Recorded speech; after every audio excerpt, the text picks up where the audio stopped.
perhaps this is a responsibility for the opposition and their bandwagon of lawyers, is to seek constitutional review of this law. I'll tell you why.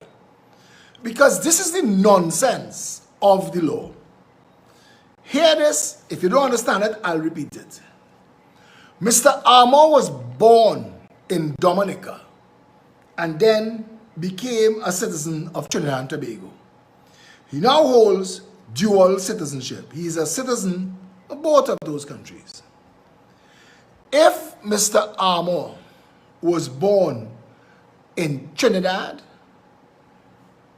and became a citizen of Dominica, he couldn't be the Attorney General. He couldn't end up in the Parliament.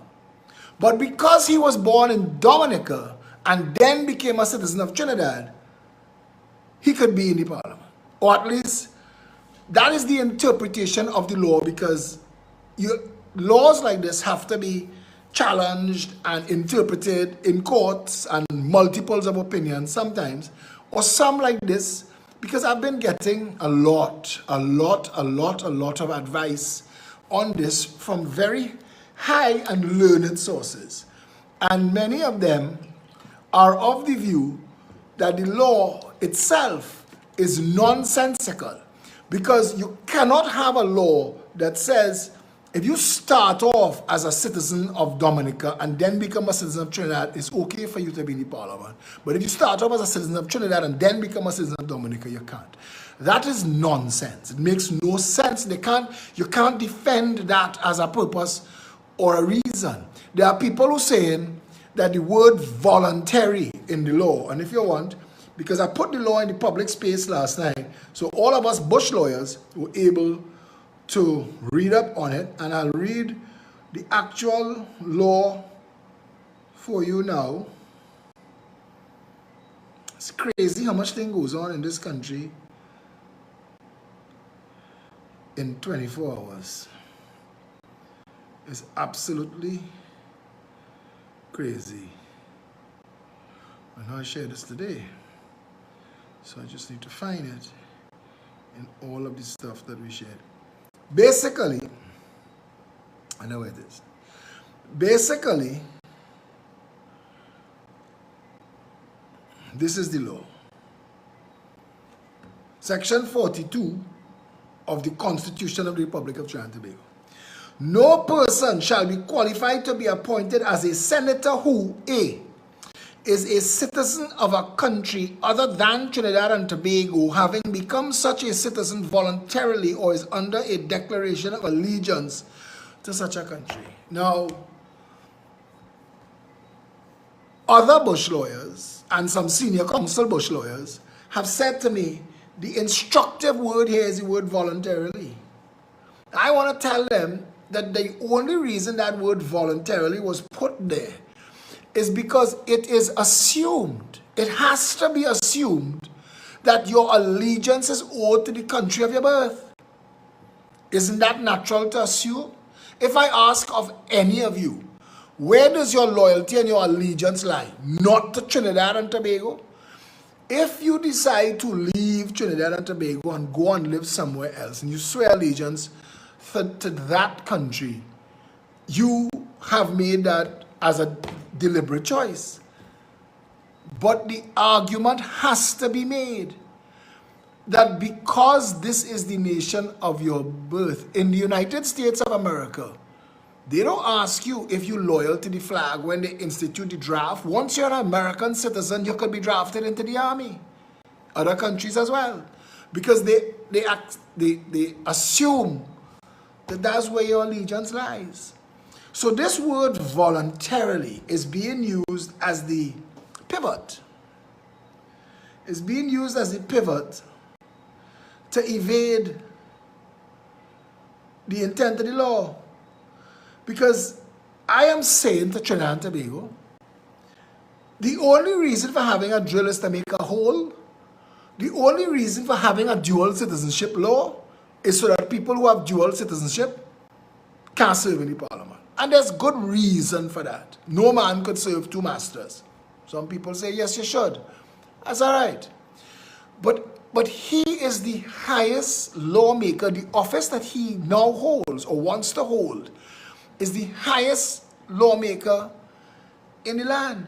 Why should people trust you as the highest lawmaker in our land? You don't trust Trinidad. You don't trust Trinidad. You are writing laws for people who are going to be bound by laws that you are not bound by because you have citizenship elsewhere. And the day the gobar hit the fan, you could jump on a plane or a boat or a raft or a hippopotamus and find yourself to Dominica and reject Trinidad's laws. And that's the problem I have with this. You are now, besides not being elected, and that's the problem I have the most. And yes, Anand Ramlogan was not elected either.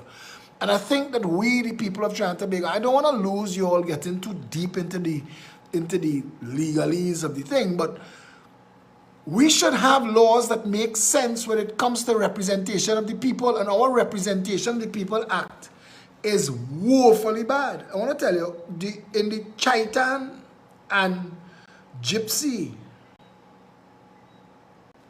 matter, none other than Fenton Ramsahoy said, if dual citizenship disqualifies a citizen from taking part in the government of Trinidad and Tobago, it should be made clear by constitutional amendment. Lawyer Ramsahoy for Pointe-a-Pierre MP William Chaitan said in court yesterday.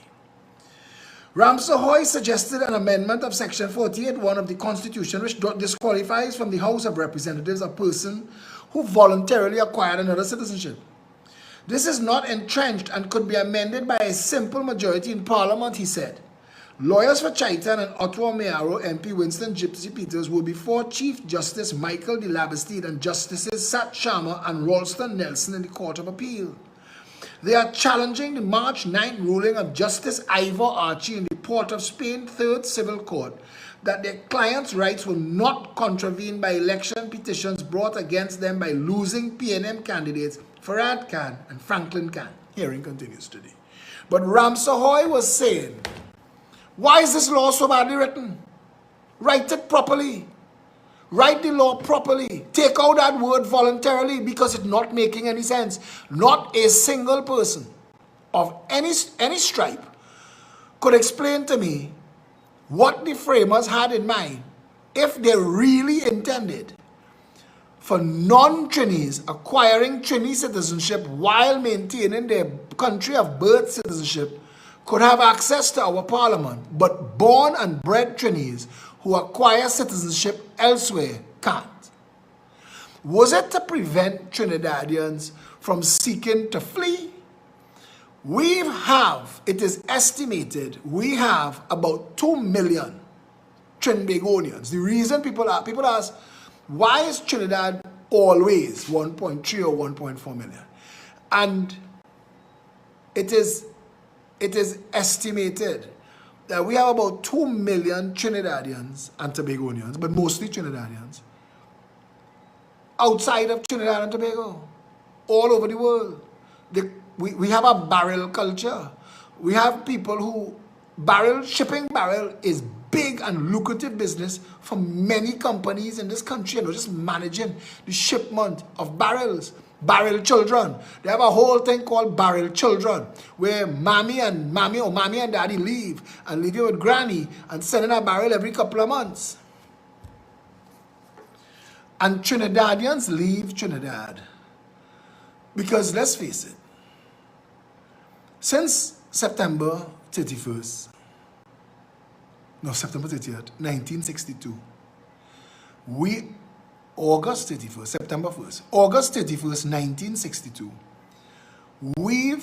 despite having massive booms in all manner of things, for those almost 60 years, we've made a complete mess of the country of Trinidad and Tobago.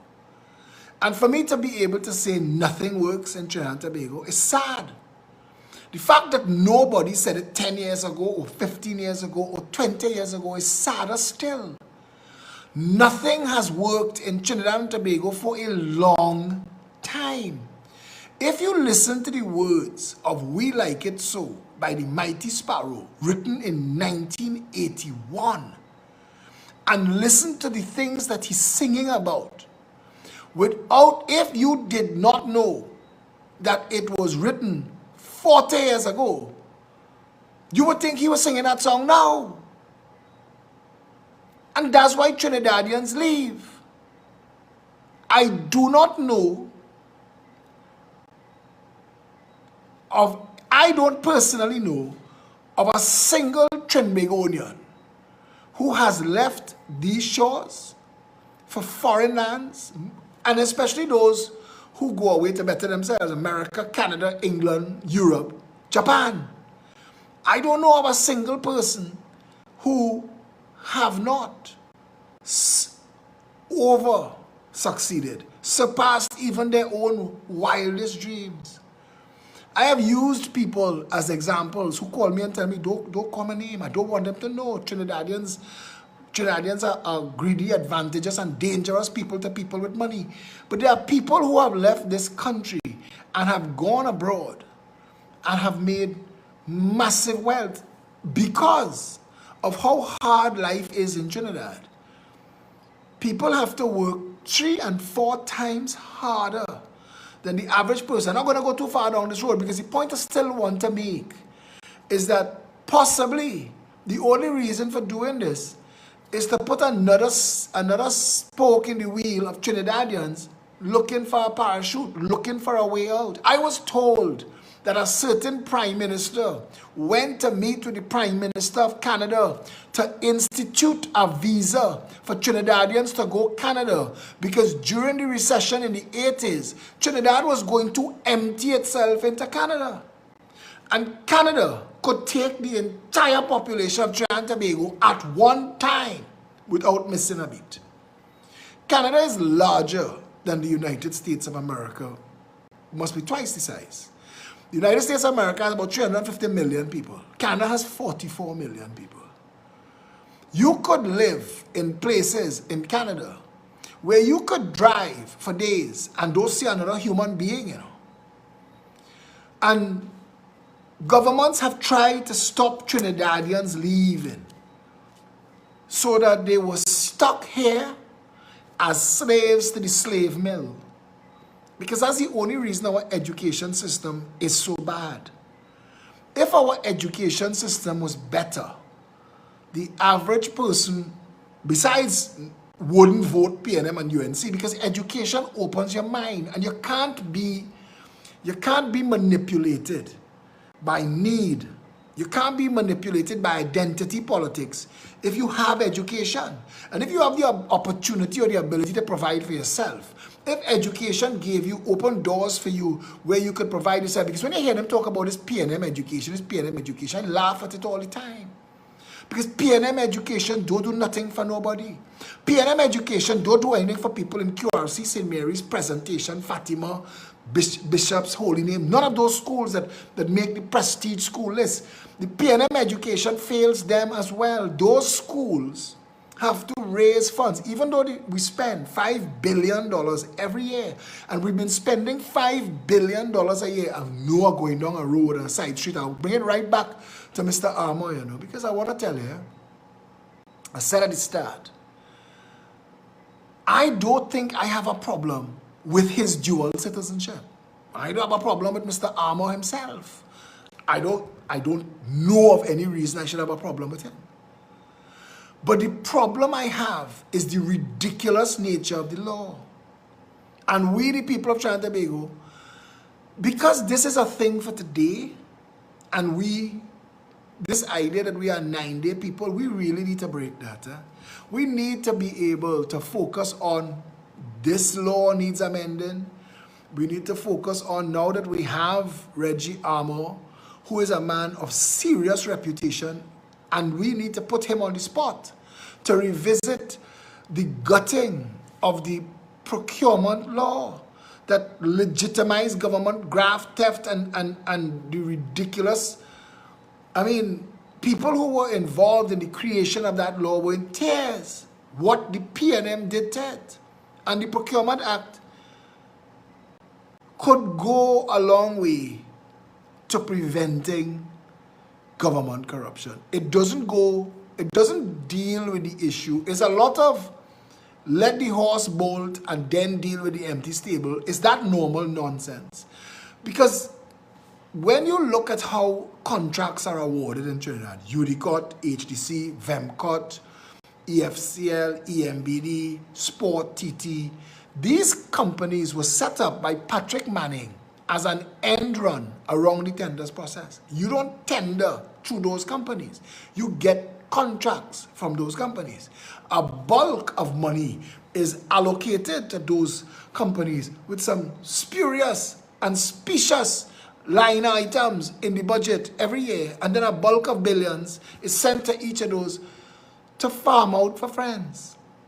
The government just spent millions of dollars on the yachting industry, but they didn't publish a list of all of the people impacted. So I, like most other intelligent Trinidadians, jaded by what madness passes for government in this country, expect that it's friends and financiers and glass clinkers of the government who benefited. A couple of small fries would have got $5,000 and they still had a party card. So they could post something on Facebook so that the government could do this little everybody bounce their elbow nonsense. But the big players get a couple million just for being friends of the Prime Minister or the government or the minister. This is Trinidad and Tobago. And we needed to put in place of all of that. You see, this is a small country with a small population. We don't need to pretend that we run in America. We're not. There are people in this country that speak as if we're trying to run Europe. We're not. We're not running Russia. We're running Trinidad and Tobago, 1.4 million people. And we could run Trinidad easily, and we could run Trinidad properly.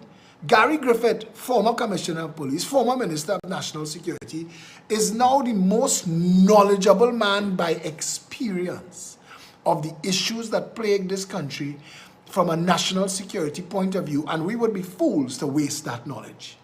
Because he was a Minister of National Security and he was a Commissioner of Police. He's been in, and he came from the Army. The man has an overall panoramic view of our law enforcement apparatus from the inside. And he has a working knowledge of all of the crime that takes place in this country because of those offices he held. Gary Griffith said on a show with me, he said guns do come in through pirogue and small boat and thing in Trinidad. That's true. But the bulk of the weapons that come into the country, and I always thought so. I mean, when the Prime Minister said, when Keith Rowley said that there were 37,000 illegal guns in the country, way back in 2017, Keith Rowley said that. And then Paul Richards in the Senate quoted a number of 40,000 guns a couple of years later. So I realized somebody was keeping a stock check, and I don't know how you keep a stock check on the illegal guns or an estimation. And I don't know what you're estimating on, because clearly the criteria of the estimation should be the guidelines for what you're supposed to be doing for interdiction, for interception. If you know and have a working knowledge of how much and where and how and who, why isn't that knowledge being used to intercept, stop, and prosecute? Somebody have to answer that question. Is it that people in the highest offices of this land are being paid bribes to look the other way while shipments of heavy artillery come into the country? The Jamaat al-Muslimin were able to arm 140 men in 1990 with an amount of guns that prior to July 27, 1990, we never really had to deal with in this country. But that is no joke.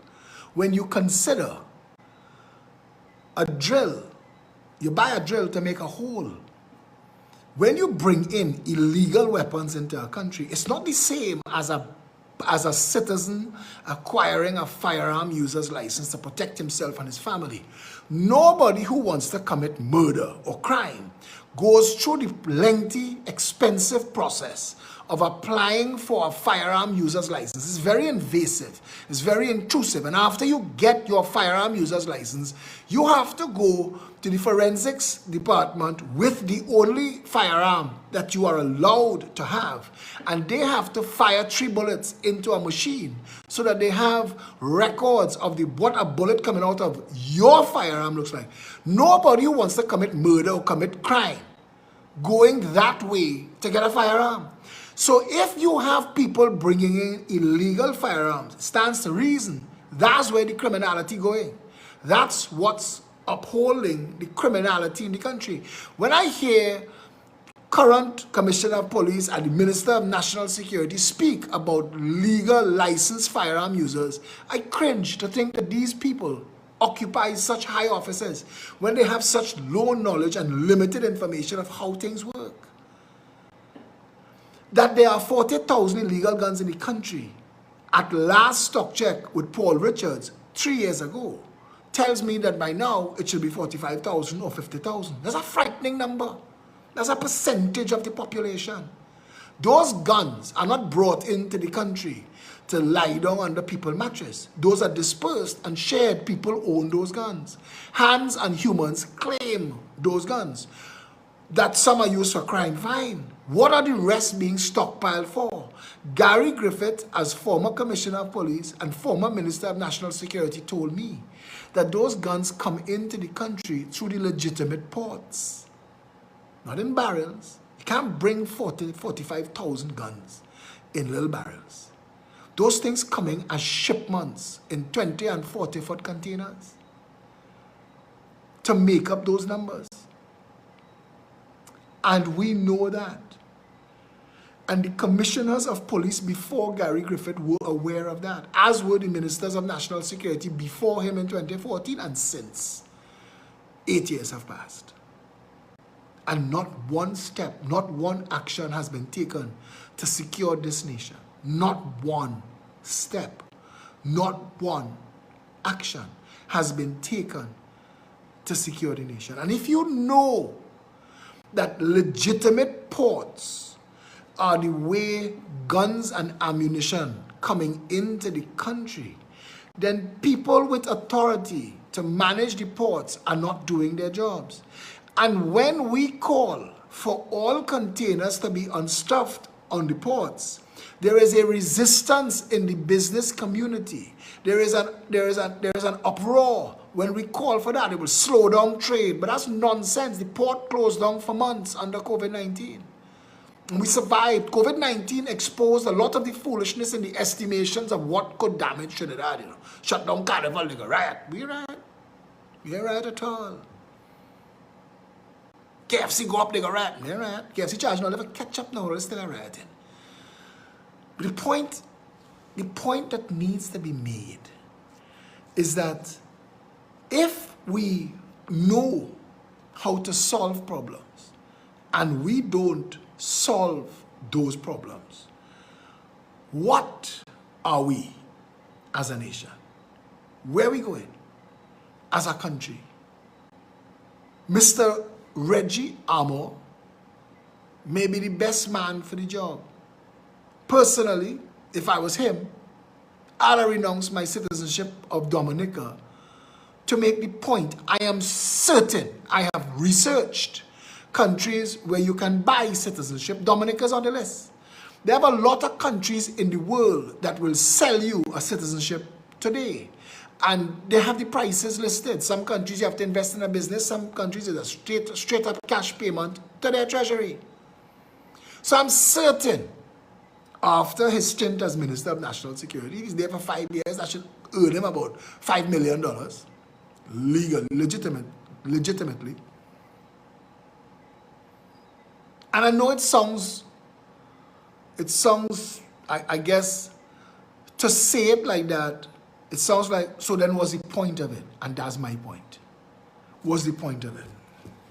I promised Prior Bihari of AZP News that I'd give him this information first, before everybody else. Anne-Marie Dulal of the Progressive Empowerment Party, she's our Chief Research Officer. She sent this to me. Chapter 601, Fourth Schedule, Judicial and Legal Service, Laws of Trinidad and Tobago, Ministry of the Attorney General and Legal Affairs. Part 1, Oath or Affirmation of Allegiance and of Office. Mr. Armour is going to have to make an oath like this. I do swear that I will bear true faith and allegiance to Trinidad and Tobago and will uphold the Constitution and the law, and that I will conscientiously, impartially, and to the best of my knowledge, judgment, and ability discharge the functions of my office and do right to all manner of people after the laws and usages of Trinidad and Tobago without fear or favor, affection or ill will. How do you make such an oath of allegiance while having citizenship in another country? Clyde Weatherhead said to me, because he has not made an oath of allegiance to Dominica, he is free and clear.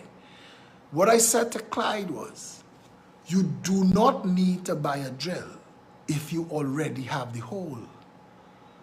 You do not need to swear an oath of allegiance to Dominica if you are a citizen of Dominica.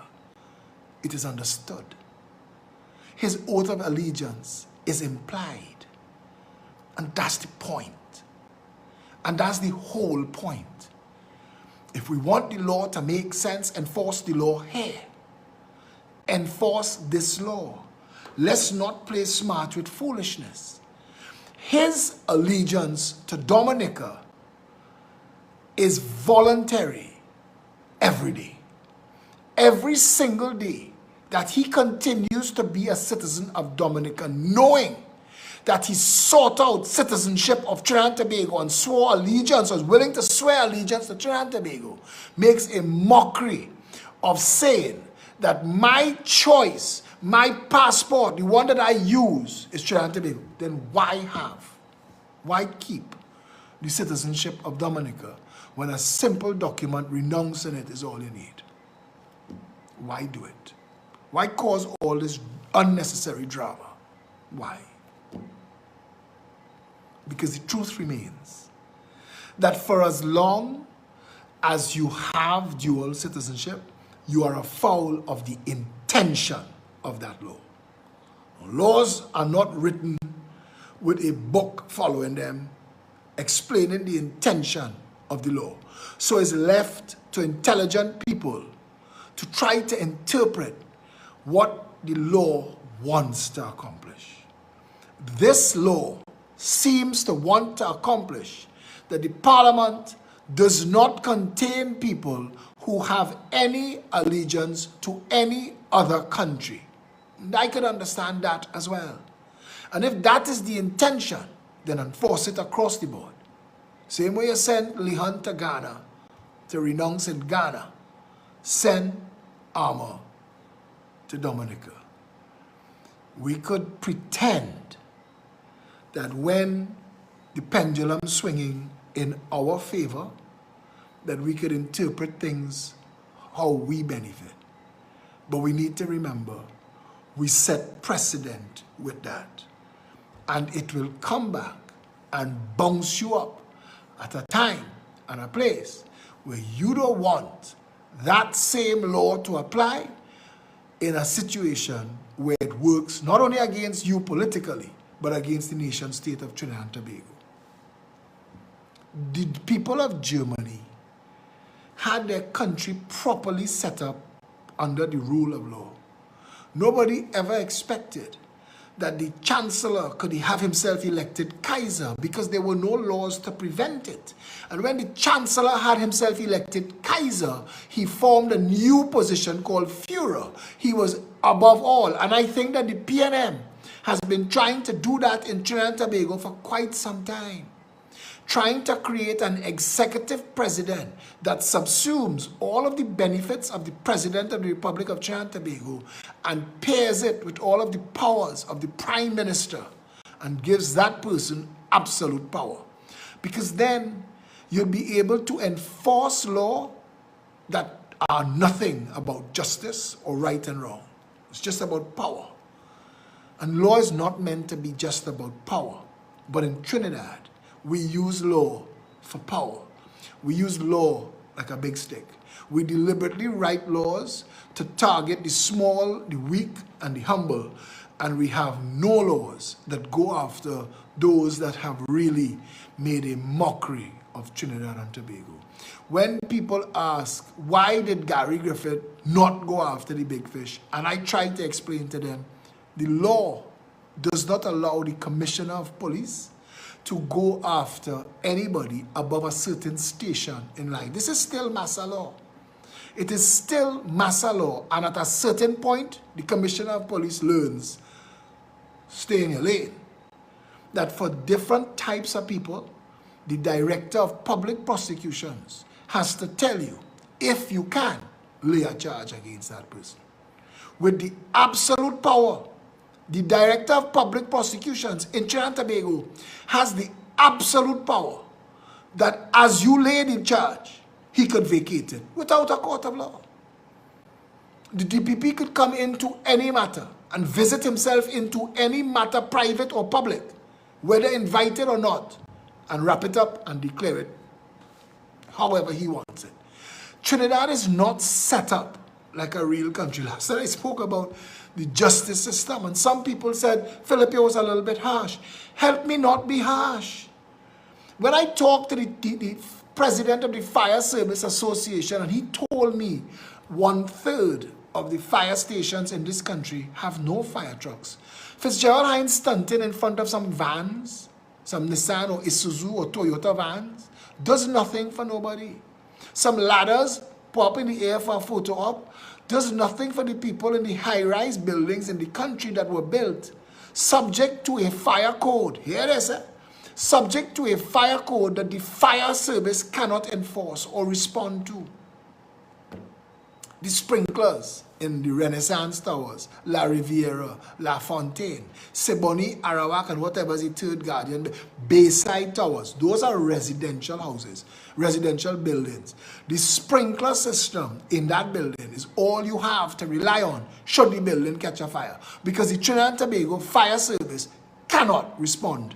They could come, you would see red lights in the car park, and they may try to run up the stairs pulling a hose. But at some point, the pump on the truck can't send water past a certain floor, past a certain height. And then they plug it into the hydrant and they have no water. We spent hundreds of millions of dollars on a salt water system so that the wrecker could wreck people park in front of salt water hydrants that do not work. Trinidad is not a real country. In a real country, all of those things that I said in that sentence would have been managed by the parliament. The parliament would have said, our people are in danger. 3 children died. There are 2 bodies in the morgue right now. The elderly couple that died in Pinal or Princess Town. They can't identify them through DNA, so their bodies are left there. Adding insult to tragic injury. But in a real country, the parliament would self-correct. In a real country, there would be people in the parliament capable of raising these issues. In a real country, it wouldn't be political tic-tac-toe. In a real country, we wouldn't use the parliament for games. We wouldn't use it for sound bites. We wouldn't use it to bully or for thuggery or for constant politicking. They are playing political games for the full 5 years. And the people never benefit. 9 people have died, trapped in fires in this country in the last 6 months. 9 people. Trapped. I was dealing with that the morning when I had to go and deal with the divers trapped in a pipeline. And the same fire service could have been used if they were properly equipped. We make a joke and a mockery. There was a fete in Tobago in lowlands, but because the police didn't have boats, they couldn't stop the fete. So now they say police get boats, zest fetes no more. But what happened to the Coast Guard? What is their job? Every now and then, the Coast Guard comes into the public space for the wrong reasons. And then PR sends them rescuing bodies in Macarip and picking up fishermen But the Coast Guard don't seem to have a mandate. They don't seem to have a proper job. They don't seem to be separate from the management of the government because somebody is obviously telling them what to do and when to do it. I am not the only person in this country who people in Blanchishes and Balandra and Toko tell of the boats that come and drop coolers in the water, floating with balloons and buoys, so that other boats could come and pick it up. And nowhere inside of there is there a Coast Guard interceptor. Saying to you, this is your country. When you leave Trinidad and go America or go Canada, you go in there because you know it works. The thing I love to see and I smirk to read are Trinidadians quoting policy in America. Trinidadians who, in Trinidad, I'm not political. I don't argue politics, I don't talk religion. When they reach there, they know what day the truck's supposed to pass and pick up the green dustbin. And if the truck don't pass and pick up the green dustbin, they know who to call or who to write. And that person in trouble because they're in a country that works. So maybe that's why so many of our people not into politics. Because in Trinidad, all politics seems to be is a way to break the law and to thief money. And how do we change that? If the revolving door of PNM and UNC and that same nonsense, because don't tell me the UNC only held office twice. ULF that begat the UNC was the opposition forever. We've had these same players, people in these same positions. They've become stale, dank. They've become fetid, a diluted gene pool, inbred. None of it makes any sense. Somebody posted on Facebook, the UNC is waiting to see what Phillip says about the appointment of the Attorney General before they know what to say. And that was a fact. Wade Mark said this morning what I said last night. I'm not trying to beat my chest. This is not about that. But we need to get a parliament that functions. We need an opposition that is willing to come to the public and tell the public if the parliament don't work, why. But please, take responsibility for the changes that you made under the same Wade Mark that biting you in your ass today. We are escaping responsibility and losing lives, losing opportunity. Every 5-year chunk of your life pass under one of these failed governments and you see different names become notorious. People that didn't have 2 cents to hang on a mop before they... all of a sudden, they're living the big, fancy life. And you know people who didn't have a backhoe and a shovel is the biggest contractor under this government. And when the governments change, a next person gets your turn to play. And while that happening, you have ministers of finance and other people coming to tell you about the stories of woe and misery. And we've left the people so far behind politically that every time somebody asks me, so is Rowley to blame for that? I want to sit them down and channel Jesus into them and see if I can get a wake up. Because yes, the buck stops with the Prime Minister. The Prime Minister tells the Minister of Finance who gets money at budget time. And that ministry determines how your life runs. That's Trinidad and Tobago. Things that do not work. You think that you don't need government, that you are independent in your business? Go to any statutory organization. You need truck driver's license for your truck drivers. You all of a sudden just bought a fleet of trucks and you find out you had to start to get electric vehicles because your trucks, the price of gas and diesel going up and the pricing you outside of the market. We cannot continue like this. When those 4 divers, however the 5 of them ended up in the pipe, because we don't know. No law enforcement, no professional industry standard, nobody has been allowed. A month has passed and nobody's been allowed to go and examine, not OSHA. OSHA sent a man there and the man resigned. The country is set up to fail. It's like Akil Chambers get raped, buggered, murdered, and the pants that he was wearing that had DNA, semen from the men that raped, buggered, and murdered him, that pants went missing. In the police service, in the forensic department, and that is insane. We can't continue to live that. You know, everybody knows. So tonight, everybody who listening to me, who living on the top floor of Bayside Towers, escaping the bullets flying out of Cocorite, but could burn to death in a fire if Bayside catch a fire.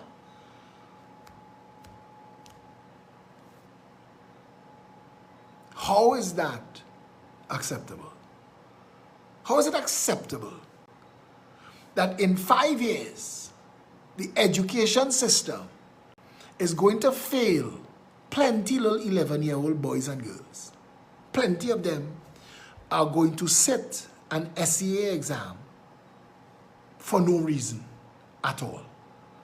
The important school places have already been pre-booked and agreed upon in our corrupt education system. So the SEA is a race for who come last. Plenty people that you see celebrating on Facebook, my child passed for this and my child passed for that, didn't tell you, my child passed for this and my child passed for that because I made a donation or because I had the right connection, not because my child studied hard. There are plenty people who weaken their children's eyes, beaten book, that got the marks for the big schools, but didn't get the nod for the big schools because they don't have the right connections. And who do you complain to? Phillip? Write me and I put it up on Facebook. A couple hundred people say, this is obscene, this is outrageous, this has to change, we can't accept this. And then we forget it. The nursing students in Trinidad and Tobago are entitled to a stipend that they have not gotten for a year. An entire year. While the Parliament has paid itself in full for all of the time of the COVID lockdown and everybody lost money and the ability to earn, the Parliament paid itself in full. And especially government ministers with no responsibility, no job to do, but they receive their full salary every month. Little nursing students who rely on that stipend to live, to exist, is the difference between bread and cheese and bread and bread. And you've not paid them their stipend for a year. That is beyond criminal. That is inhuman. That's demonic. If your child was one of those children, how would you feel? But we live in a country where people get power just to be able to wield it over others. And that is why they cry so loud and so hard when every now and then karma snatches one of them or somebody that they love.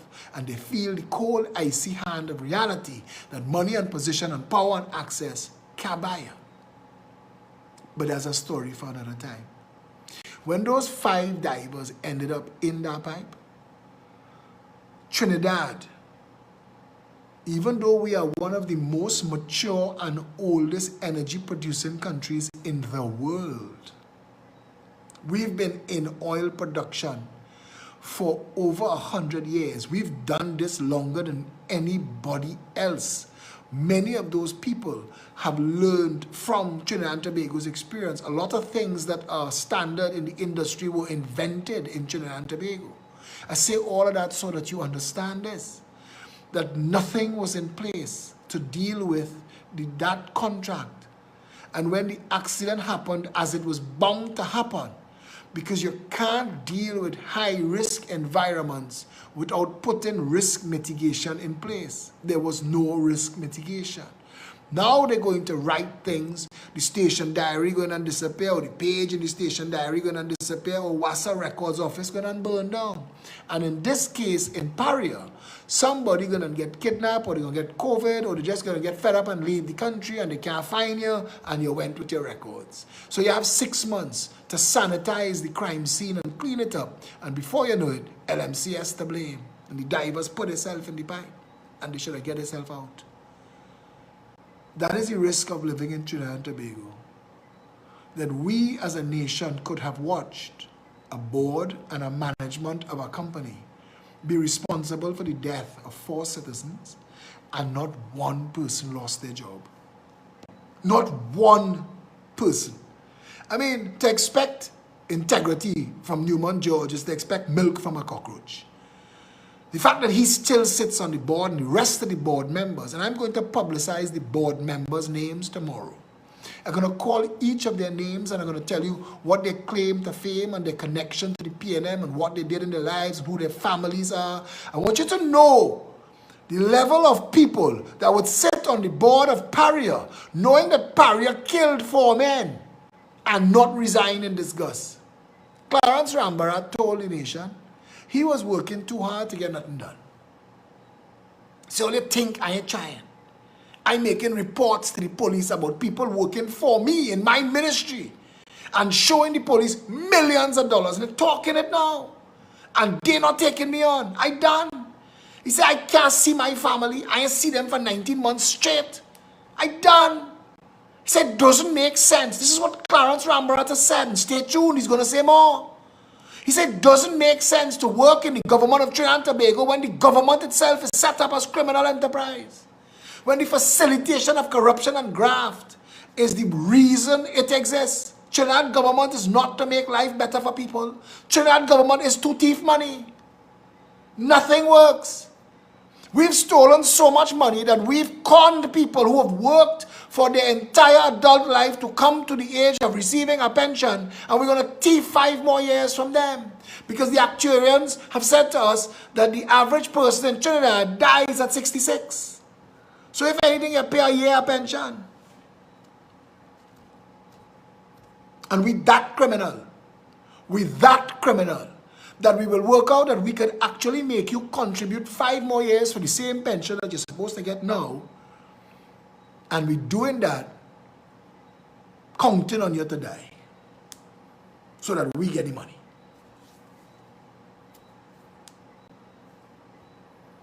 That's our country. That's Trinidad and Tobago. And whether you vote in PNM or you vote in UNC, you're voting for that. Because none of the things that needed fixing, the important things that we talk about, UNC didn't try to fix that. None of them. And one day Prakash Ramadhan will admit to this nation that the People's Partnership made him a fool as Minister of Legal Affairs. Constitutional reform, when to keep. And I'm not dwelling on them because they have people of East Indian descent who want to believe that still, even though they saw the crime scene, they saw the bodies, and they know who benefited, they still want to close their eyes and go, la, la, la, la, la. Just like the PNM supporters, but they're thinking that they're different. Because they see a black man, a bald head, whining his neck, and they could laugh at him, but they forget when Sheriff Dan Raj Singh was whining his neck same way. They forget he. So we will share, and we will make PNM videos with the little black man whining his neck, and forget that is Dan Raj dance. Funny how this country is, eh? And our limited memory or our willful desire to not see what we do. And when the Express said to me, and it was almost vindication, because I said Simon de Nobrega is only a minister because of loyalty to Rowley. If anybody has monetized ass kissing, it is Simon de Nobrega. The Express is asking, how is this man the Minister of Communication? It's too late for him to do anything now. But there have been all manner of crises, including COVID-19. There's been all manner of things for him to speak out. There was 12 hours of a blackout, where the biggest blackout was from the government and their communications department. Nobody heard anything. Nobody heard anything from the government or the communications department when the fellas was trapped in the pipeline. Nobody's heard anything since people have been speculating that Mr. Piper killed these men, that Mr. Piper called the shot, that Mr. Piper sealed the thing. Nothing from the Ministry of Communication. Nothing to guide the people of Trinidad and Tobago. Nothing. Nothing. And the Express has finally woken up to us. This man is drawing a salary under false pretenses. If anybody should have been shuffled out, it's him. But I told Trinidad and Tobago, because Simon used to work for Fox the Freightas. My first job was for Fox the Freightas, Richard the Freightas. I know Simon whole family, his wife whole family. I know all of them. Simon spent the better part of his life selling paint for his ex-wife. Father, he knows nothing about communication, nothing at all. And for him to be given that job is an insult to the entire profession and to the media. And the media should have said something a long time ago. But we've put up with the hurting of our democracy. When the Prime Minister limited the media's attendance at the press conferences for public health, and the media didn't revolt, I realized it was way too late. It was too dark. We were beyond that time when we could pull it back. Because if you could have poured thousands of people for voice concert, why you couldn't pour the media? The Prime Minister said in one of his press conferences, when he had on no mask, because I was irritating him with that, he said, once I'm 15 feet from everybody else, all you're safe. So put everybody 15 feet apart and put everybody in there. And if the Prime Minister's house couldn't accommodate it, go Gene Bear Complex because you have no other use for it. You could have put them in the stands. So everybody could have been 15 feet apart. They could have watched you with the binoculars and they could have speak with a microphone. You could have done all that. Ministry of Communication could have set that up. But instead, you handpicked who you let come in and you sanitized their questions. So all Simon de Nobrega did was to become everything he spoke against publicly when Kamala was in office. And that makes him the worst kind of citizen. That makes him a hypocrite. And that's why, despite the fact that I know him and his whole family and his ex-wife and their whole family and everybody, all his friends, despite the fact that I know all that, I'll be the person to call him out because I despise hypocrites. People who say one thing for one side willfully turn a blind eye to the other. There are many people in that government that should have been fired. That wasn't a shuffle. That was the demotion and the humiliating demotion of Faris Al-Rawi. Faris tried to escape. Faris tried to call a press conference and resign. When other lawyers was telling him, whoa, they interview me, you know. Harry back and them called me and asked me if I might be interested in the AG work. You're hearing that? Because Faris knew. He knew the knives were out and they were coming for him. He had to know. He can't be a fool. Rowley didn't just bounce up ammo in the car park and say, hey, you want to work? And I want to ask Rowley a question. In your entire cabinet, when you look around the table, do you not notice a disproportionate lack of black skin? You have Keith Scotland, loyal to a fault to you. Why wasn't he made the Attorney General?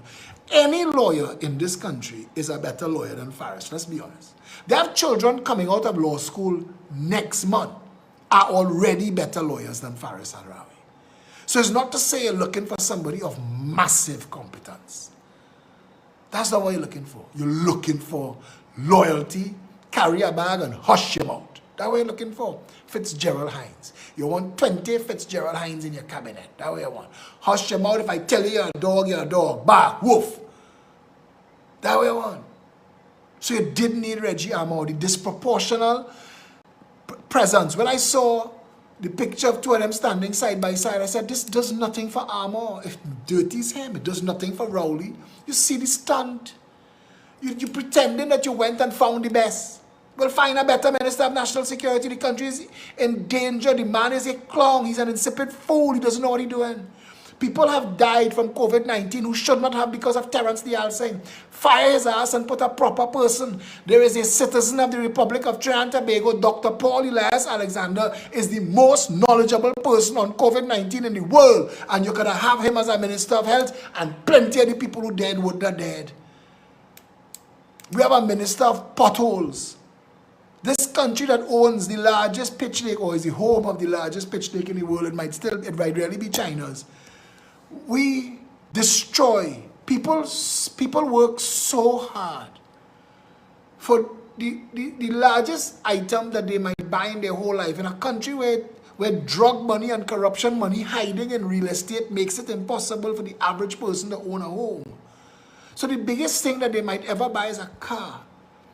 And then they're driving down the road and hit one of Rohanson and Ant's potholes and damage the vehicle while it under loan to one of these finance house. And they have to decide to fix it or pay the installment in a time when the salary cut because of the lockdown, and you make a try and then the bank send and pick up the car and tell you you're owing $75,000 on it. I pick it up because you're owing me $1,500. And I pick it up because you're owing me $1,500, but you could only get it back if you pay me the full $75,000 because they don't have partners in the industry waiting to buy the car for the outstanding balance. In this country where the people are treated like vermin, we treat our people like dogs.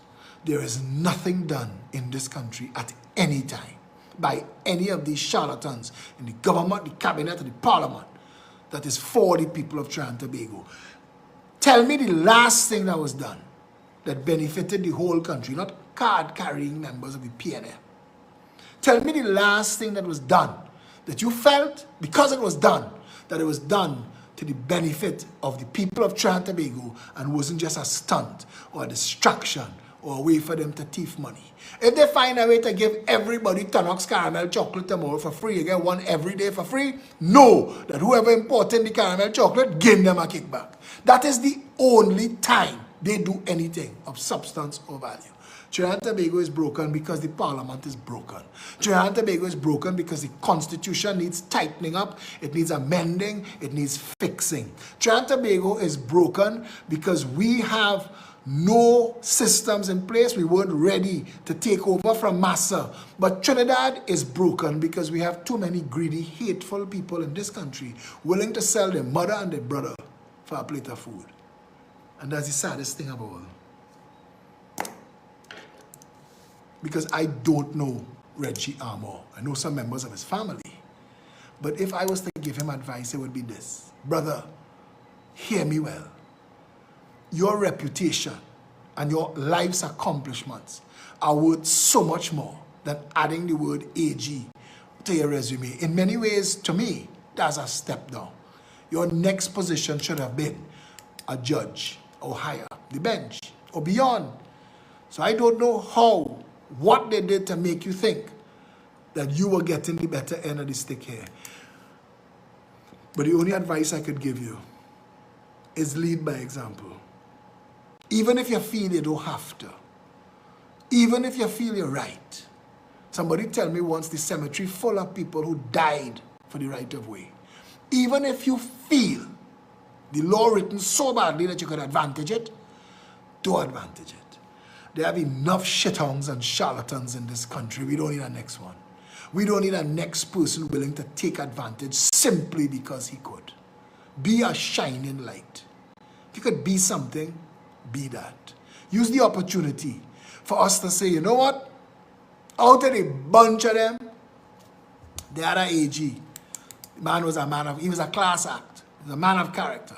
There's nobody in the government I could say that about tonight. And I'm sure you're tired of hearing all of these things every day. And if you're tired of it, migrate and never look back. Or join the Progressive Empowerment Party and help us fix Trinidad and Tobago. I promise you. And the people who come and say, Phillip, when you get in office, don't change like the rest of them. If I ain't changed by now, partner, what is you think I need at 55? What do you think I need? More friends, more girls, more food, more land? You think I don't know and not counting the hours stretched before me? You think I don't know I have more life behind me than in front of me? You think I'm one of those jackasses who feel that if I adorn myself with more, that my life will last longer? I have had family members who get cancer diagnosis, who went to spend their hundreds of millions of dollars anywhere that would stop anybody who would shake a chicken foot over their head. Life ends. My only involvement in this still. Why you call it a shithole and you want to serve a shithole? Because I want to save the shithole. Because my children live here. And my brother's children are Canadians.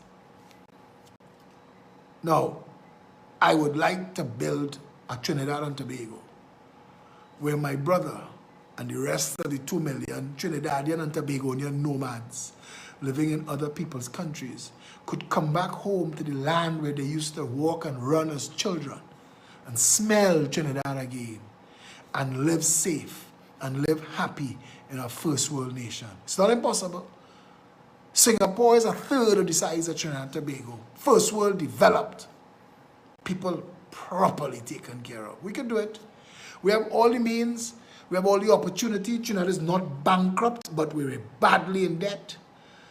But there are good opportunities ahead for us.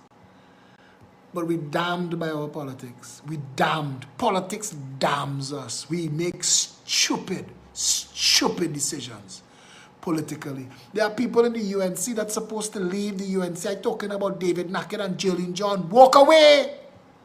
Walk away. Even Van Dana and Anita. Walk away. Before you're smeared. Walk away. While your character's still strong. Saddam, walk off. Even if you never see Parliament again. I can't offer you a show of it. But even if you never see it again, isn't your integrity and your character worth something to you? To tell me, well, boy, it's bad, but it could be worse under the PNM. Why we can't focus on how it could be better? There are people in the PNM. Penelope Beckles, walk away, girl. They're using your kid Scotland. Walk off.